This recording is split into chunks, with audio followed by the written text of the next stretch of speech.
Assalamualaikum warahmatullahi wabarakatuh. Salam sejahtera untuk kita semua. Kali ini saya akan bercerita tentang sebuah kisah nyata yang terjadi di sekitar tahun 2000. Kisah ini dialami oleh teman saya sendiri yang kala itu diusir oleh orang tuanya sendiri karena terjadi keributan dalam keluarga tersebut. Sore itu Sukir melangkah meninggalkan rumahnya. Entah kemana langkah membawanya dia pergi. Sampai pada akhirnya Sukir sampai juga di tepian pantai. Sukir yang masih dirudung emosi dan merasa sakit hati hanya bisa duduk diam di tepi pantai, menikmati senja kala itu, berharap akan ada penawar luka dalam hatinya. Malam mulai merambat menghiasi cakrawala, tapi Sukir tetap saja terdiam. Dia duduk di tepi pantai, berharap ini hanya mimpi, tapi ternyata ini sebuah fakta yang menyakitkan. Malam semakin mencekam, karena Sukir hanya sendiri, tanpa ada orang lain di sekitarnya.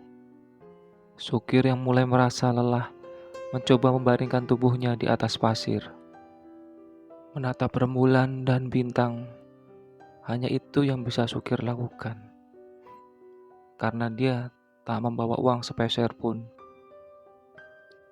Hingga tiba tengah malam, Sukir dikagetkan oleh suara sesosok laki-laki yang menyapanya. "Le, sedang apa kamu di situ? Ayo ikut saya." Sukir kaget mendengar suara itu. Tapi Sukir seakan terhipnotis oleh suara tersebut. Tanpa berpikir panjang, Sukir mengikuti sosok tersebut. Sosok itu berwujud laki-laki tua, berpakaian putih dan membawa tongkat. Sukir tak merasa aneh sedikit pun mengikuti sosok tersebut. Sampai akhirnya Sukir sadar bahwa sosok tersebut tidak menapak di tanah. Saat Sukir menyadari akan hal itu, sosok tersebut semakin cepat melesat menghilang di gelapnya malam. Sukir merasa bingung antara mengikutinya atau kembali. Tapi Sukir semakin bingung ketika ada seberkas cahaya biru di depannya. Kemudian Sukir mendekat ke cahaya tersebut.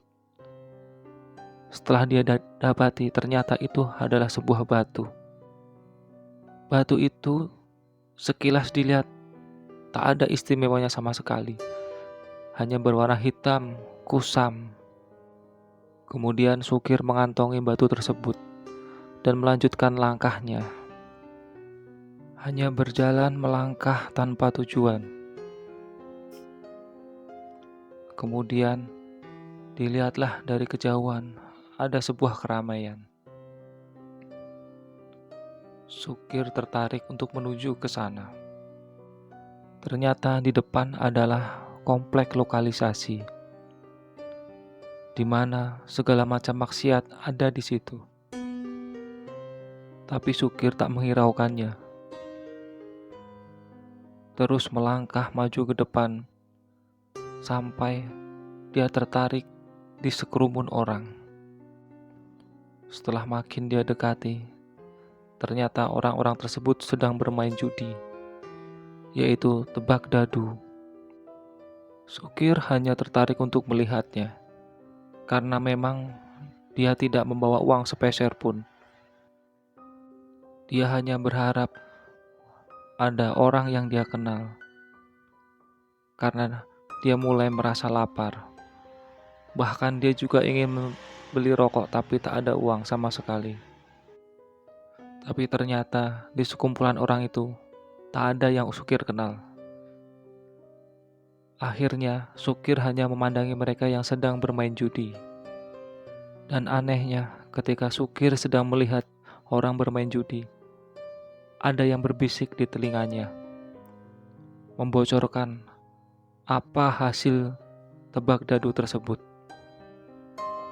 Ternyata tebakan itu benar adanya, sesuai dengan apa yang dibisikkan kepada Sukir.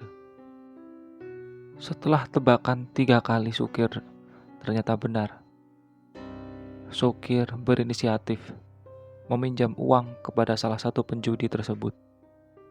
Dia meminjam Rp500 dan memberikan jaket sebagai jaminannya. Karena barang yang berharga hanya jaket yang melekat di tubuhnya. Kemudian salah satu penjudi itu memberikan pinjaman uang sebesar Rp500 kepada Sukir. Pada waktu itu, Rp500 sudah merupakan uang yang lumayan. Karena pada waktu itu, sebatang rokok masih dihargain Rp150 sampai Rp200.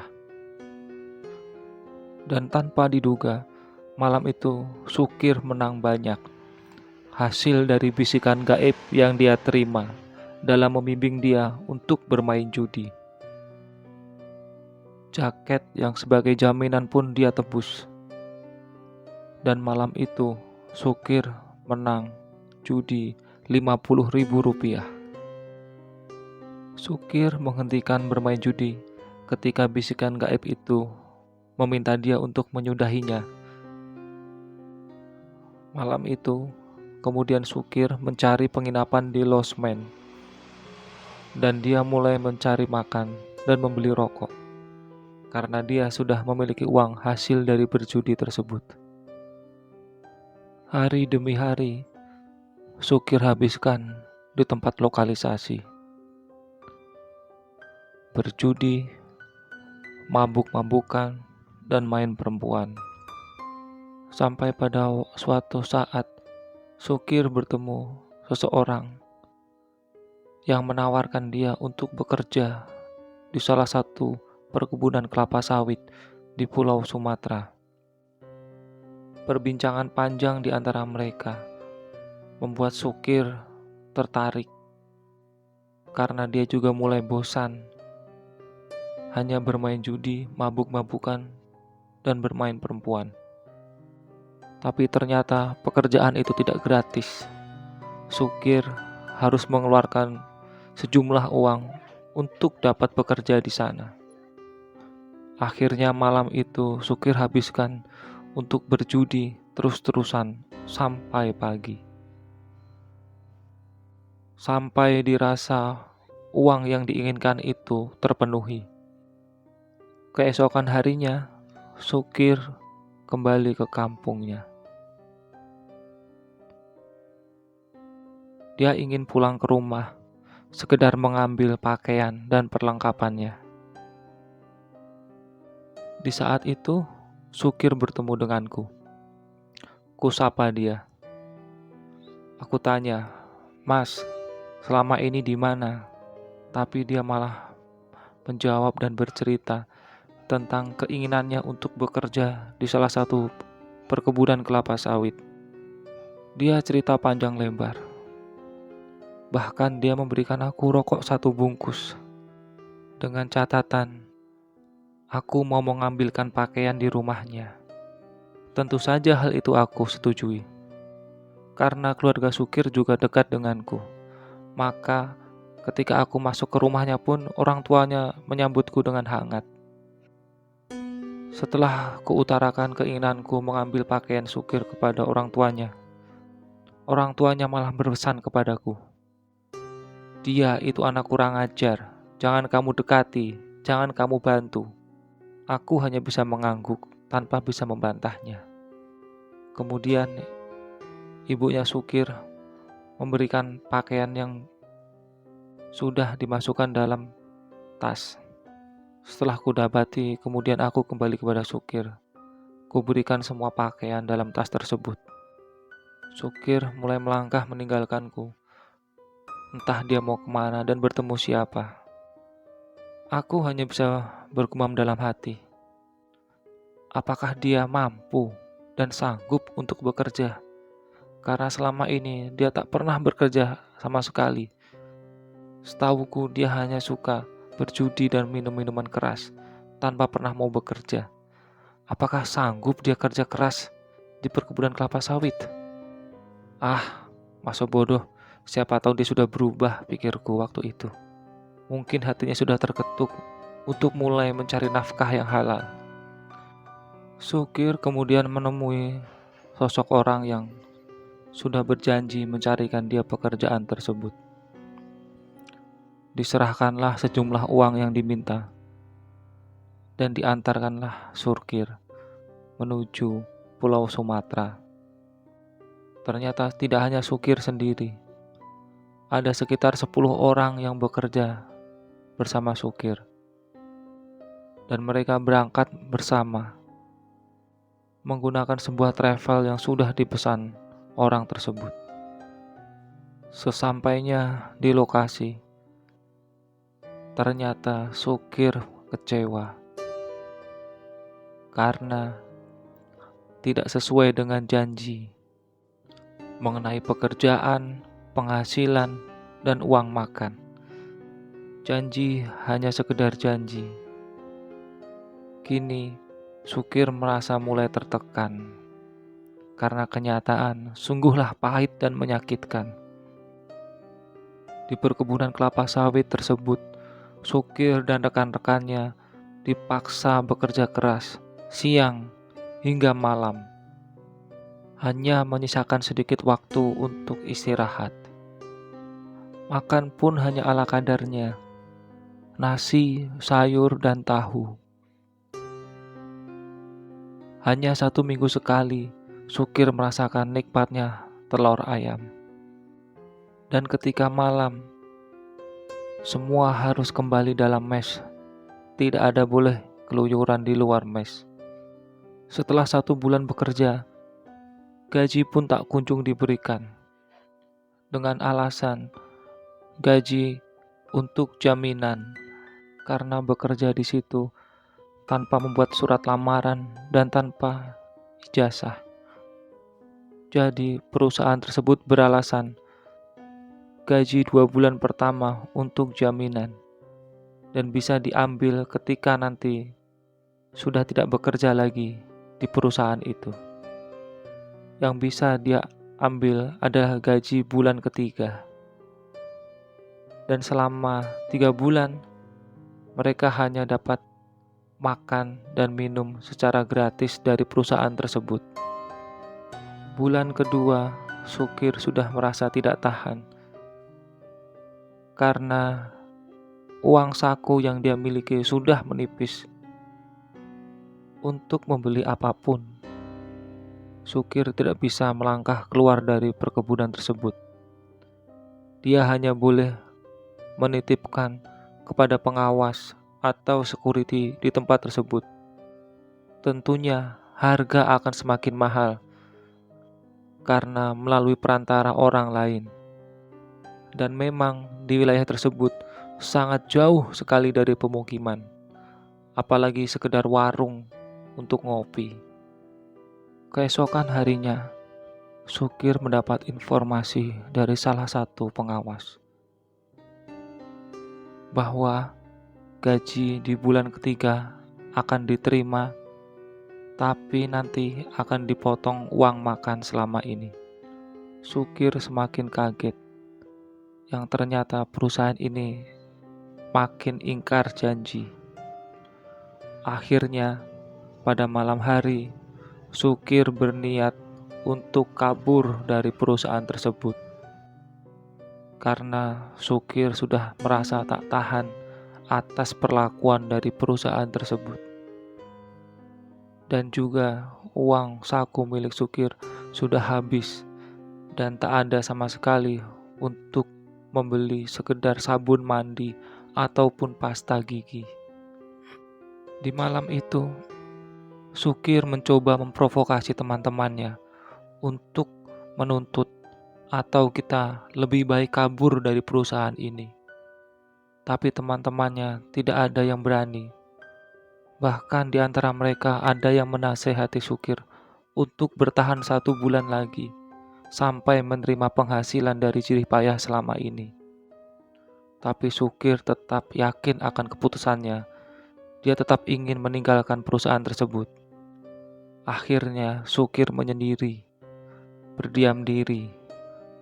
Kemudian Sukir ingat akan batu yang pernah ia temukan. Ia ambil batu tersebut dan ia genggam, sambil mengeluarkan unek-unek dan kekesalan dalam hatinya. Dan ternyata khodam dari batu tersebut memberi jawaban kepada Sukir. Dia memberikan tata cara untuk keluar dari tempat itu tanpa diketahui siapapun. Saat Sukir sedang berkomunikasi batin oleh khodam tersebut, Sukir dikagetkan oleh salah satu temannya yang menyusulnya. Kita sebut saja nama teman Sukir itu, Andi. Andi menyapa Sukir dan mengutarakan keinginannya untuk kabur bersama Sukir. Sukir pun menyanggupi keinginan Andi, karena Sukir sudah tidak memiliki uang sama sekali. Sukir berharap Andi masih memiliki sisa uang untuk sekedar ongkos menyeberang dari Pulau Sumatera. Kemudian malam itu mereka berkemas, memasukkan pakaian masing-masing dan perlengkapan yang tersisa. Mereka berdua berjalan menyusuri, mendekat ke pos utama. Sukir tetap saja berjalan santai tanpa beban. Tapi berbeda dengan Andi. Andi merasakan penuh kekhawatiran. Dia takut upaya melarikan diri itu diketahui dan ditangkap oleh pihak keamanan. Andi mengkhawatirkan apabila sampai tertangkap, maka akan mendapat hukuman dari perusahaan tersebut. Saat langkah mereka makin mendekat ke pos penjagaan, tiba-tiba Andi menghentikan langkah Sukir. "Mas, berhenti dulu. Di depan itu ada security banyak. Bagaimana cara kita pergi? Kita pasti akan ketahuan kalau lewat depan. Ayo lewat jalan lain, kita terobos saja hutan." Tapi Sukir menjawab, "Tenang aja, santai. Kamu pegang pundakku dan ikuti aku. Kamu jangan berbicara sama sekali, jangan tengok kanan dan kiri, cukup menunduk, ikutin saja aku dan pegang pundakku." Andi mengikuti instruksi dari Sukir, walaupun jantung dia berdebar dengan kencangnya karena takut pelarian itu diketahui.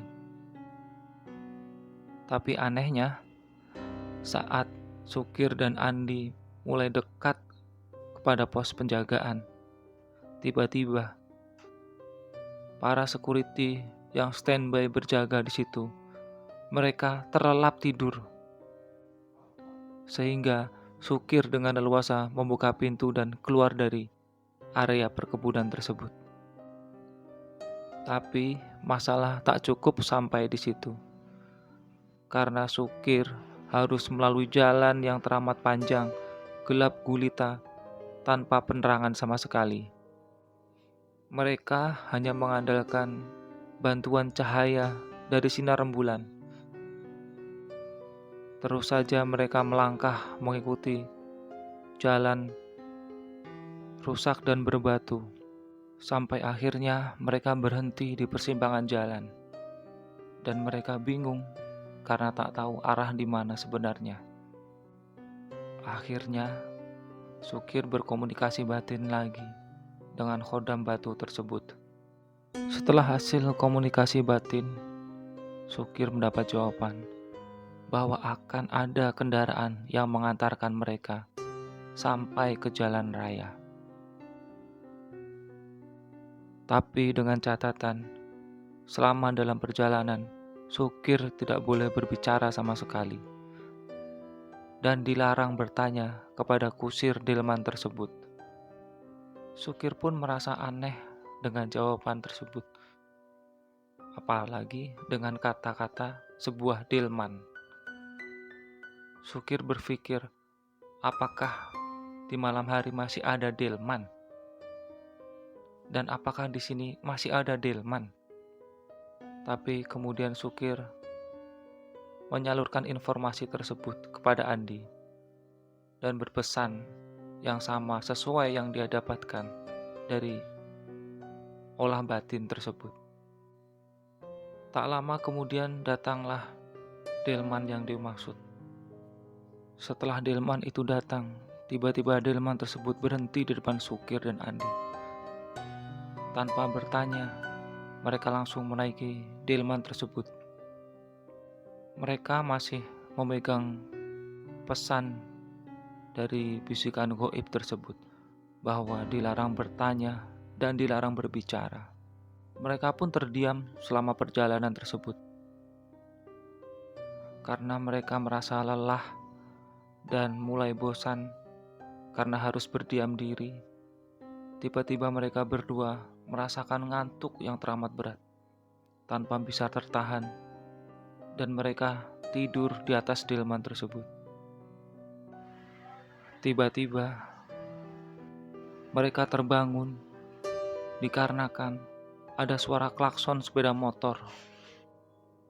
Saat mereka terbangun, mereka kaget karena mereka sudah ada di pinggir jalan dan sedang bersandar di sebuah pohon besar. Tanpa pikir panjang, mereka menyusuri jalan raya itu. Meskipun dalam benak pikir mereka banyak timbul sebuah pertanyaan. Kenapa bisa sampai di situ? Dan kapan turunnya? Dan siapa yang menurunkan mereka saat mereka tertidur? Untuk memecah kesunyian itu, Sukir membuka obrolan dengan Andi. Andi, kamu punya uang berapa? Aku nggak punya uang sama sekali, Mas. Loh, kamu tuh gimana? Kamu mau kabur nggak bawa uang? Gimana ceritanya kita ini? Loh, aku kira Mas ngajak kabur tuh Mas masih punya sisa uang untuk ongkos. Ah, gimana kamu, Andi? Kamu nyusahin aku aja. Akhirnya, perdebatan panjang di antara mereka tak terelakkan. Sukir yang menahan emosi mulai merasa panas di tubuhnya. Tak lama mereka berjalan, mereka bertemu dengan seseorang. Akhirnya mereka bertanya arah menuju sebuah terminal. Orang tersebut mengarahkan untuk terus menyusuri jalan sejauh 3 kilometer, maka akan bertemu sebuah terminal bus besar di sana. Mereka akhirnya menyusuri jalan tersebut. Di tengah jalan tersebut, Andi kemudian bertanya, Mas, kita nanti di terminal naik bisnya gimana? Kan kita nggak punya uang. Sukir mencoba menenangkan perasaan Andi. Tenang aja, udah bisa aku atur nanti, yang penting kita pulang. Andi pun mengatakan, Mas, yang penting kita bisa sampai Jakarta. Aku punya kakak di sana, di kampung rambutan. Yang penting kita bisa sampai Jakarta, nanti biar kakakku yang mengongkosi kita sampai kampung. Sukir pun merasa terhibur dengan jawaban Andi seperti itu. Mereka terus saja berjalan menyusuri jalan raya tersebut. Sampai akhirnya, Sukir membuka baju, karena dia merasa panas karena teriknya matahari. Memasuki area terminal, Sukir masih membuka baju, dan di tubuhnya terdapat sebuah tato. Memasuki area terminal, banyak mata memandang mereka berdua, dan tatapan itu tidaklah bersahabat. Sukir masih saja mencari cara tanpa memperhatikan sekelilingnya. Berbeda dengan Andi yang sudah mulai khawatir karena banyak mata menatap mereka, dan tatapan itu tidaklah bersahabat. Tiba-tiba, Andi melihat sekelompok orang mendekat ke arah mereka berdua. Sosok yang tinggi besar dengan pakaian yang menyeramkan, rambut gondrong dan banyak tato di tubuh mereka.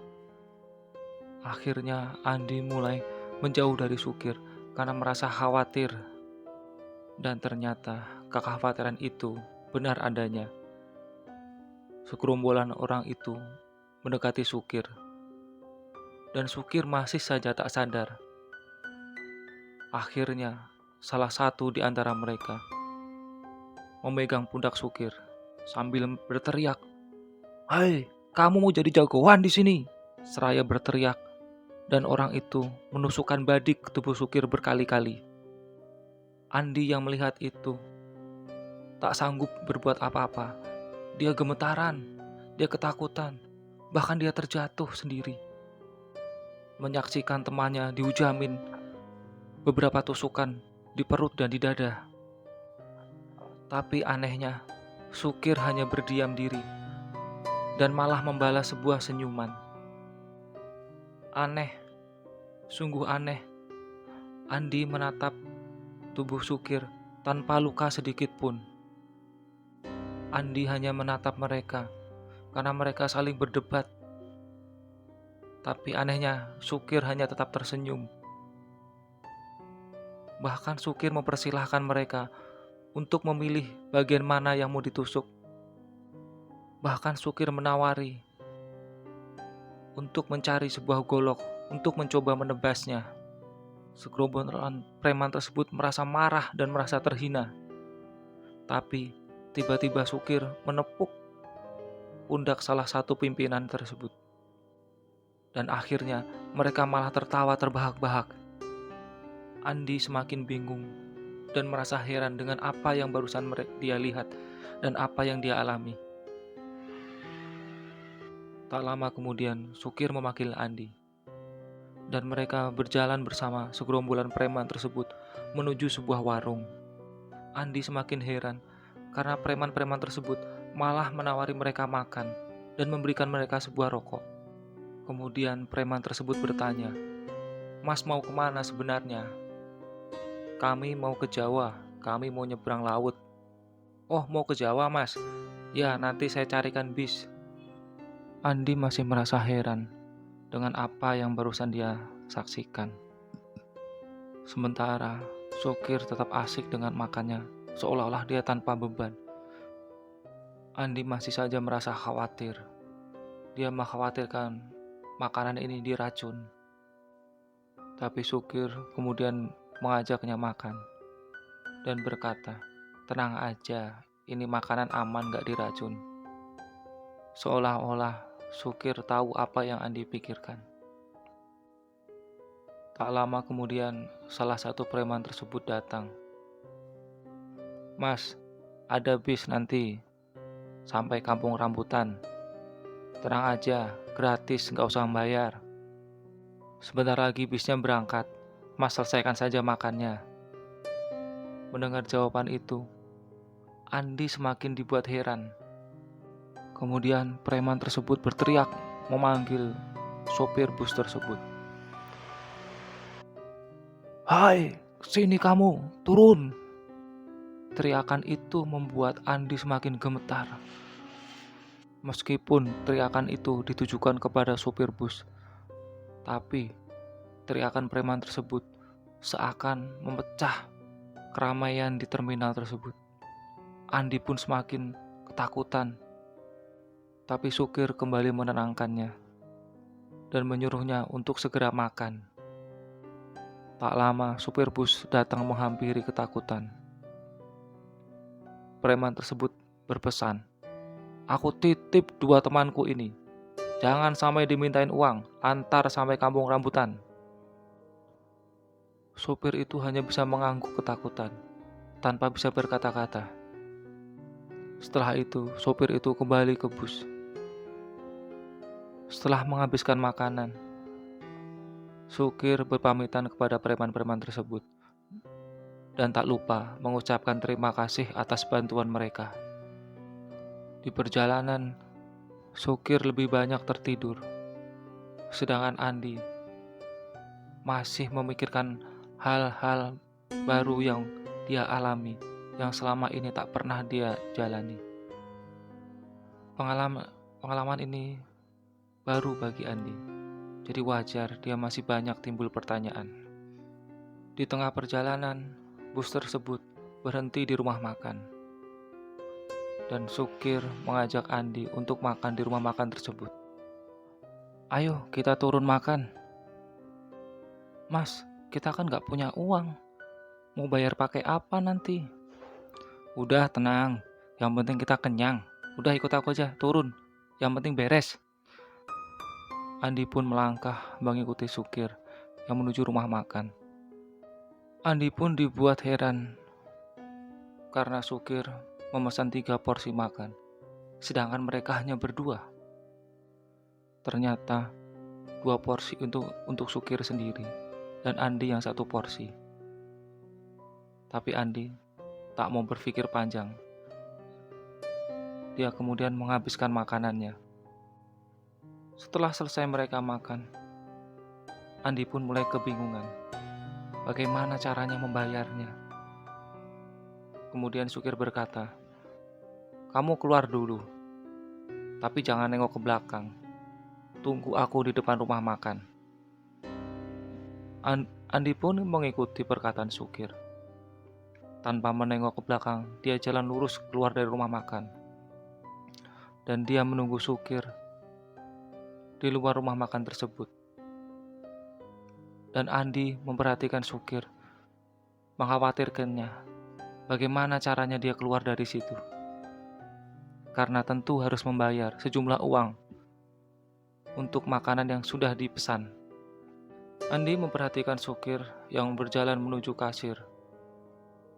Dan di sana Andi melihat Sukir tak mengeluarkan uang sepeser pun. Tapi kasir tersebut malah memberi uang pada Sukir. Andi pun terheran. Kemudian Sukir berjalan menghampiri Andi dan mengajaknya kembali ke bus. "Mas, gimana ceritanya bayarnya tadi?" "Aku nggak bayar." "Loh, terus gimana tadi?" "Aku malah minta uang 5.000 sama kasirnya." "Loh, dikasih mas?"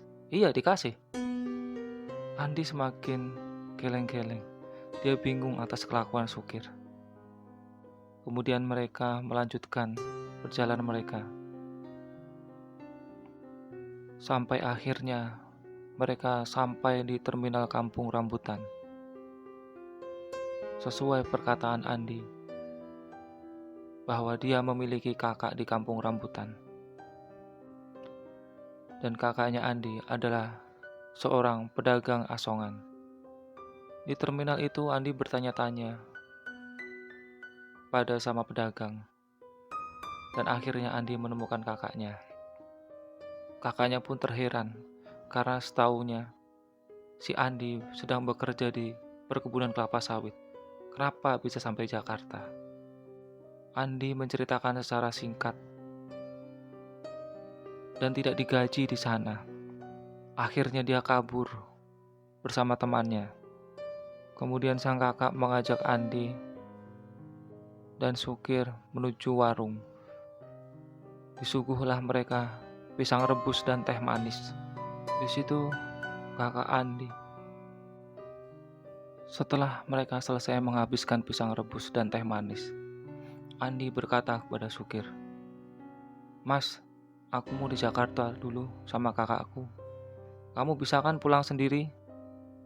Mendengar perkataan Andi, Sukir merasa kaget. Tapi Sukir mau gimana lagi? Akhirnya Sukir menjawab, "Ya sudah, aku pulang sendiri."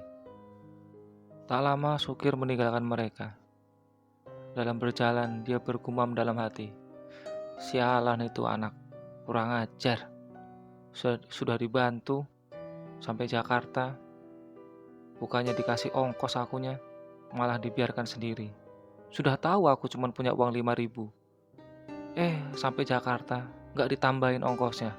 Wah, benar-benar kurang ajar itu anak." Kemudian Sukir berjalan melanjutkan perjalanannya. Dia menumpang angkutan kota menuju stasiun kereta api.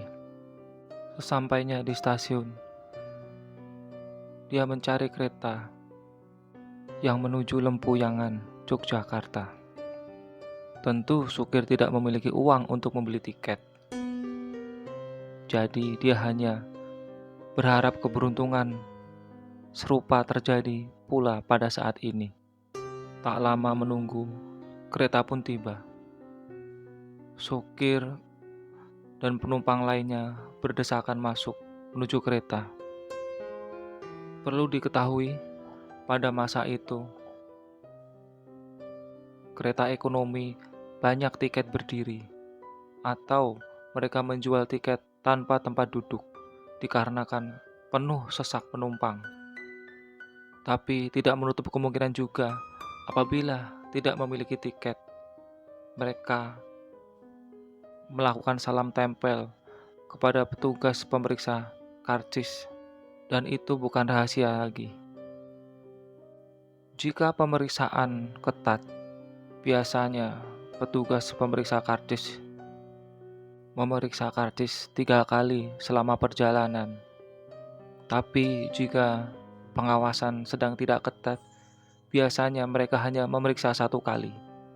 Sopir segera menuju dalam kereta yang berdesak-desakan dengan penumpang yang lain. Tentunya dia tidak dapat tempat duduk. Dia hanya berdiri di depan pintu toilet. Saat dalam perjalanan, pemeriksaan pun terjadi. Dan saat petugas menanyakan karcis, tiket, supir hanya menepuk tangan petugas tersebut. Dan petugas tersebut melewati supir, seakan-akan tidak ada masalah, dan seakan-akan lupa akan tugasnya.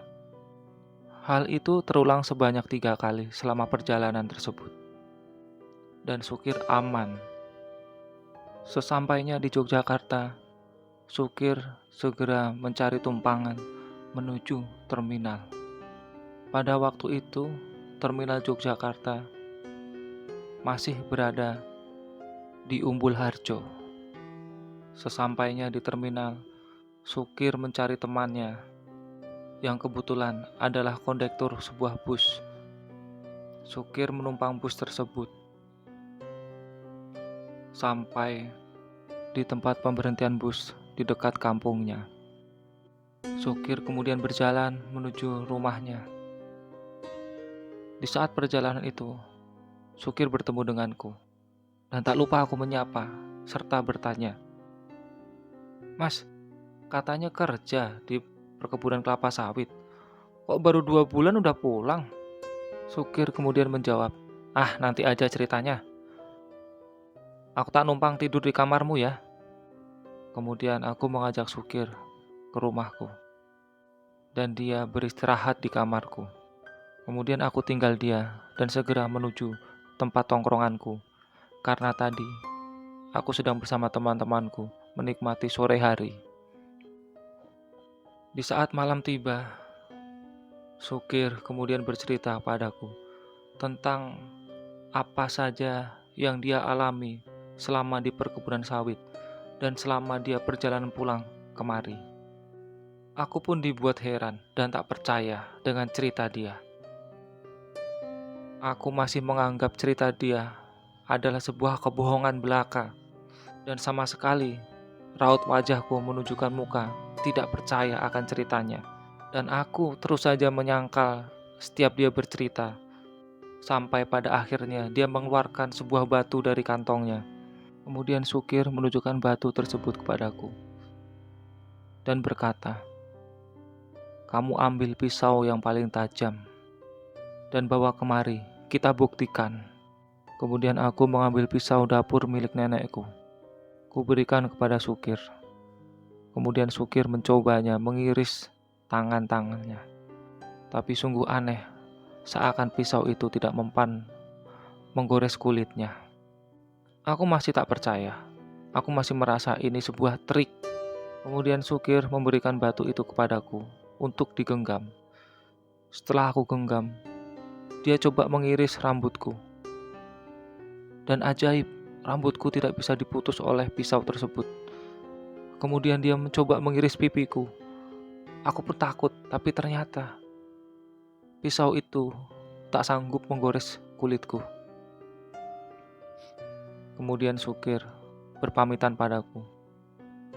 "Ah, sudah cukup ya. Sekarang aku mau cari uang." "Cari uang kemana, Mas?" "Ya, aku bakal berjudi lagi. Aku ingin mencari penghasilan supaya dapat uang." karena aku mau beli motor. Hari demi hari, Sukir selalu menginap di rumahku karena dia belum sama sekali kembali ke rumah orang tuanya. Walaupun jarak rumah Sukir dan rumahku tidaklah terlalu jauh, mungkin hanya berjarak sekitar 500 meter. Setiap malam Sukir hanya berjudi. Setelah pagi, dia tidur di kamarku. Dan tak lupa, dia selalu bercerita pengalaman dia selama berjudi.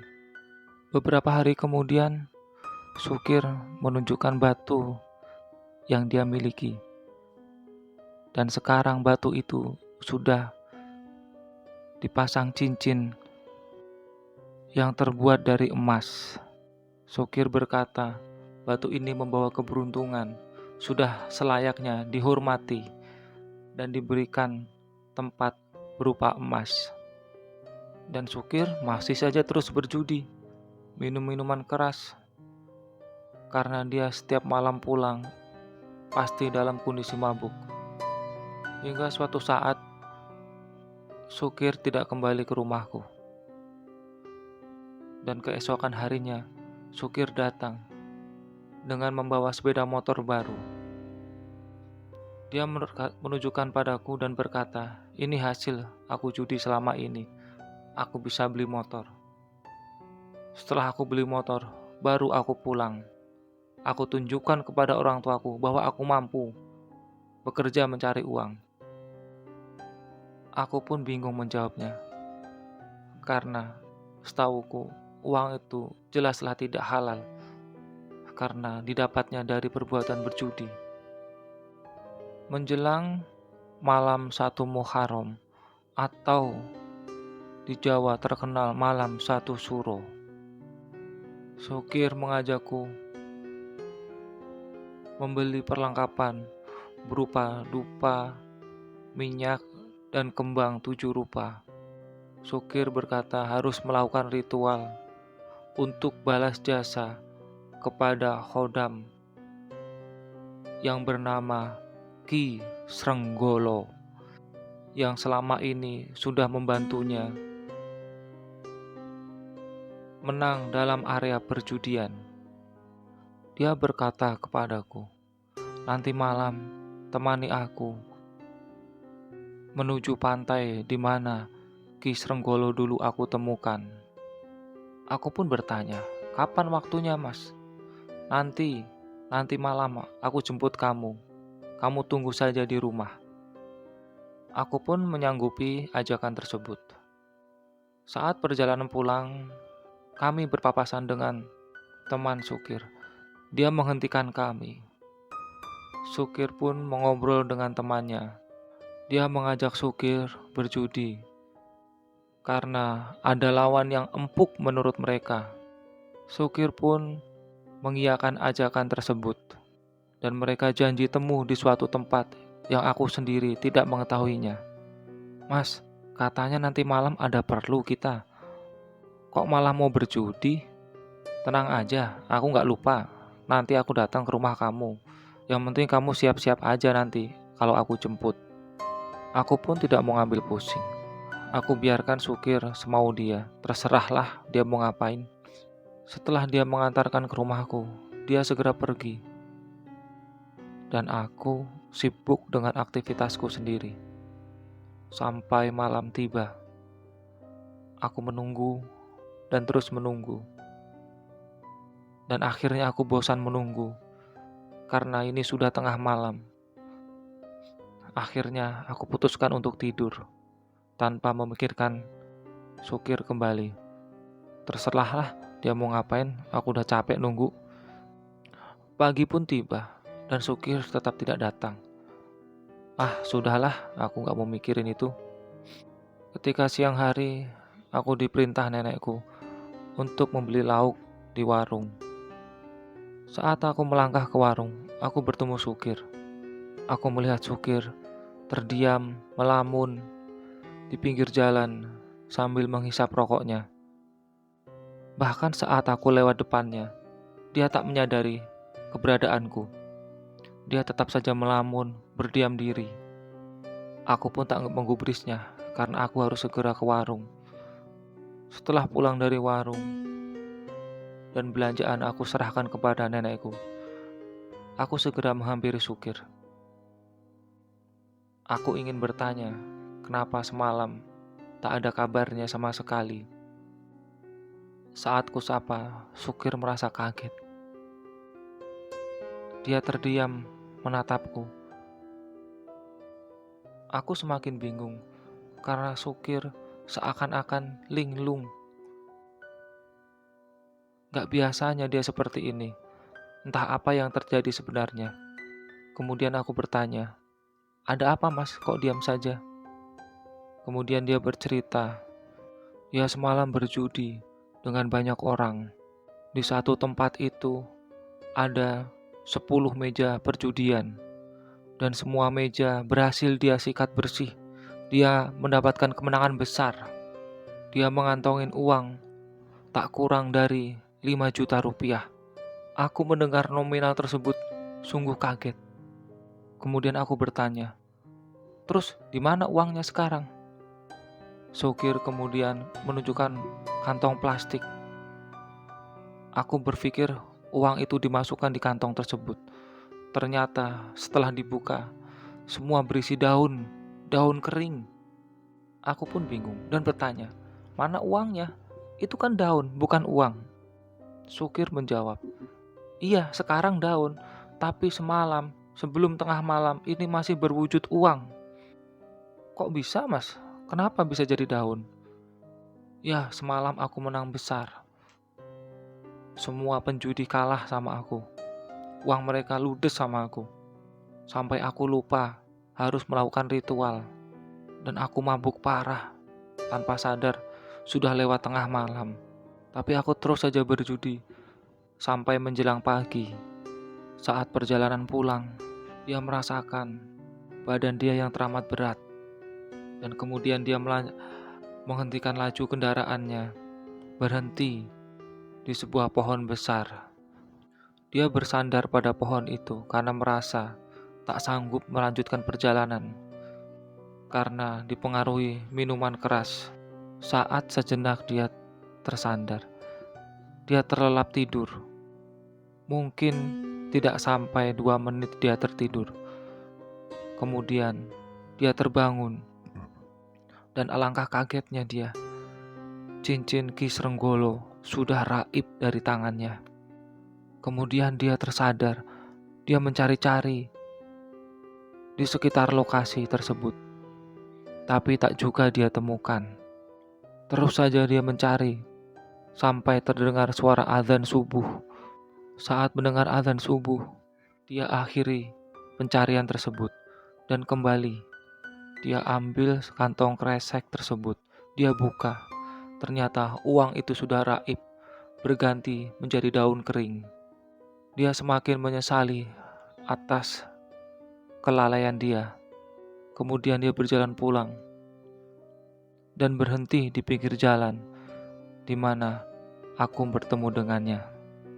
Di situ dia bercerita bahwa bantuan yang diberikan oleh Ki Srenggolo harus ditebus dengan beberapa kali puasa mutih.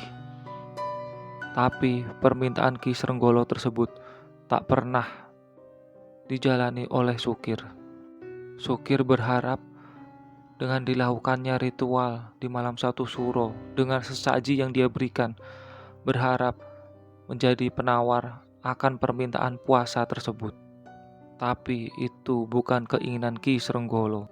Akhirnya Ki Srenggolo pergi ke alam gaib meninggalkan Sukir.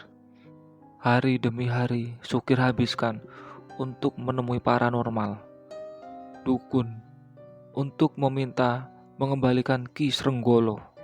Tapi semua dukun atau paranormal yang dia temui menolak permintaan dia. Bahkan ada beberapa yang malah menyalahkan Sukir karena sudah ingkar janji. Sukir merasa bersalah. Tapi Sukir tetap tidak bertobat. Hari demi hari dia habiskan dengan minum minuman keras.